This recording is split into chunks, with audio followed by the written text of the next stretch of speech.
د غزني دهیه ولسوالۍ کې د امنیه قومندانۍ اړوند 50 تنه سرتیري له یوې میاشتې نظامي عقیدوي زده کړو وروسته فارغ شول او دوی ته د یو لړ مراسمو په ترڅ کې د فراغت تصدیق پاڼې ورکول شوې. فارغ شوي مجاهدین وایي د پیښو په وړاندې مسلکي شوي او د مجرمینو په نیولو کې بشپړ مهارت لري.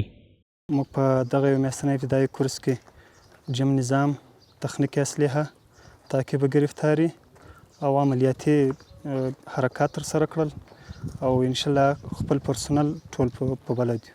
موږ د مسؤلینو نه خواهش هم دغه داسې دا نړۍ جاري وساتي او موږ توظیف کې نور ولسوالیو ته موږ د یک ولسوالۍ کې یوه میاشته ابتدایي کورس کې دغه مجاهدینو ته د تخنیک اصلاح په برخه کې، د جم نظام په برخه کې، د یونیفورم په برخه کې او د پولیسو برخورد له خلکو سره دوی ته تدریس کړی. په دې تړاو غونډه کې سیمه ییزو مسؤلینو له مجاهدینو وغوښتل چې له اوسني ټکنالوژۍ سره ځانونه اشنا کړي او له خلکو سره نیک چلند وکړي. له ولس سره ښه کوئ، له ولس سره شفقت کوئ، له ولس سره ترحم کوئ.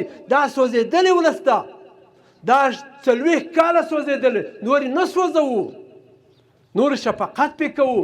د غزني د قومندانۍ مسؤلین زیاتوي د پولیسو مسلکي کولو تعلیمي بهیر ته به ادامه ورکړي او دا لړۍ به د غزني نورو ولسوالیو ته هم وغځوي.